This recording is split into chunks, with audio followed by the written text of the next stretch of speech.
जिंदगी गुजारने को साथी एक चाहिए, हुस्न गर नहीं। दोस्तों, कई सारे गीतकारों ने लगभग 18 वर्षों तक एक विशेष धुन पर गीत लिखने की कोशिश की, क्योंकि संगीत निर्देशक को यकीन था कि यदि उस धुन पर कोई भी गीत बनाया गया तो वह निश्चित रूप से सुपरहिट होगा। लेकिन दुर्भाग्य से या सौभाग्य से उस संगीत निर्देशक को इस धुन के लिए सही गीतकार और सही गायक पाने के लिए 18 वर्षों तक इंतजार करना पड़ा। कौन था वह संगीत निर्देशक और वह गीतकार कौन थे जिसने आखिर में उस धुन पर एक शानदार गीत लिखा, और वह आवाज़ किसकी थी जिन्होंने उस गीत को हमेशा के लिए अमर बना दिया? सब कुछ जानेंगे दोस्तों आज के इस वीडियो में। दोस्तों, यह साल था 1956 या 57 के आसपास का, जब संगीत निर्देशक रवि ने एक गाने की धुन बनाई थी। कुछ दिन और उस धुन पर काम करने के बाद यह धुन इतनी मधुर हो गई कि उन्हें खुद ही उस धुन से प्यार हो गया, और उन्होंने यह धुन कई फिल्म निर्देशकों और गीतकारों को भी सुनाई, जो इस धुन पर से बहुत प्रभावित हुए। उस समय फिल्म निर्देशक देवेंद्र गोयल जी एक फिल्म एक साल का निर्देशन कर रहे थे, जिसके मुख्य कलाकार थे अशोक कुमार, मधुबाला, जॉनी लीवर और महमूद। रवि फिल्म के संगीत निर्देशक थे। उन्होंने तुरंत प्रेम धवन जी से उस धुन पर एक शानदार गीत बनाने के लिए कहा, जिसे रवि जी कुछ दिन पहले बनाकर लाए थे। दरअसल रवि जी की बनाई उस धुन से देवेंद्र गोयल भी काफ़ी आशान्वित थे, लेकिन गीतकार प्रेम धवन को धुन के मुताबिक सही शब्द नहीं मिल रहे थे। जैसे जैसे फिल्म एक साल के बाकी गाने तो रिकॉर्ड कर लिए गए और सही वक्त पर फिल्म में रिलीज भी हो गई, लेकिन रवि साहब द्वारा बनाई गई धुन के साथ कोई भी न्याय ना हो पाया, और इसलिए उस धुन पर कोई भी गाना ना बना। रवि जी ने अपने पास ही रखा, और जब भी मौका मिलता इसे दूसरे फिल्मों में अपने गीतकार दोस्तों को भी दिखाते। 2 और फिल्में जहां रवि जी ने इस धुन पर एक गाना बनाने की कोशिश की थी, वे थी प्यार का सागर और उस्तादों का उस्ताद।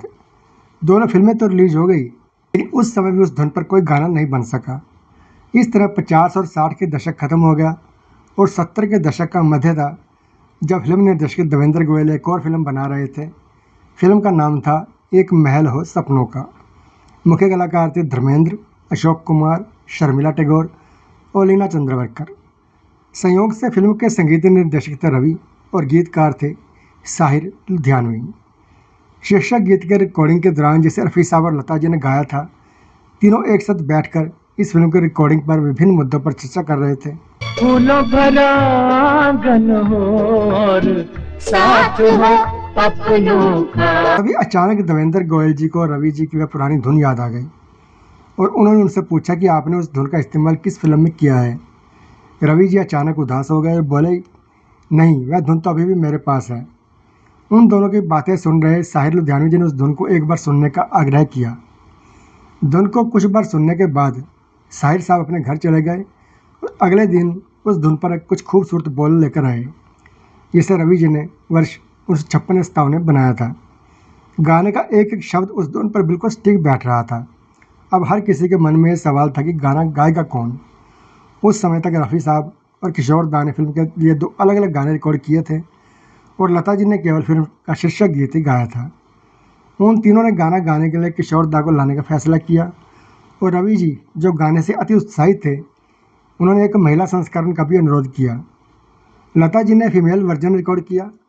दोस्तों, वह गाना था दिल में किसी के प्यार का जलता हुआ दिया। दिल में किसी के प्यार का जलता हुआ, जो उस समय का सबसे लोकप्रिय गाना बन गया।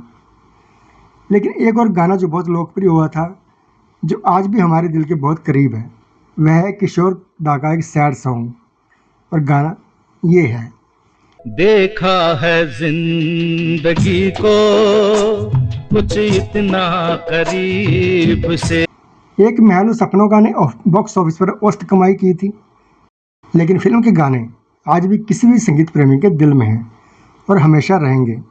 वो एक कहावत है ना, गाने गाने पर लिखा है गाने वाले का नाम।